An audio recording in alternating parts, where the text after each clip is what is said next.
કરજણ સિનોર પંથકમાં સાર્વત્રિક વરસાદ 3 દિવસથી વરસાદી માહોલ છવાયો। ગુજરાતભરમાં છેલ્લા 3 દિવસથી વરસાદી માહોલ છવાયો છે, ત્યારે હવામાન વિભાગ દ્વારા ભારેથી અતિ ભારે વરસાદની આગાહી કરવામાં આવી છે। કરજણ સિનોર પંથકમાં પણ 3 દિવસથી વરસાદી માહોલ છવાયો છે। કરજણ પંથકમાં શનિવારે ભારે વરસાદ વરસ્યો હતો। અડધો કલાકમાં 1.5 ઇંચ જેટલો વરસાદ વરસતા નગરમાં ઠેર ઠેર પાણી ભરાયા હતા। કરજણ પંથકમાં મોસમનો 23 ઇંચ જેટલો વરસાદ ખાબકી ચૂક્યો છે।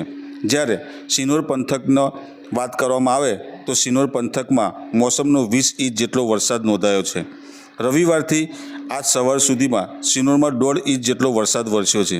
આમ છેલ્લા 3 દિવસથી સિનોર તેમજ કરજણ તાલુકા પંથકમાં વરસાદી માહોલ છવાયો છે, જેને લઈ છૂટાછવાયા વરસાદી ઝાપટા જોવા મળી રહ્યા છે।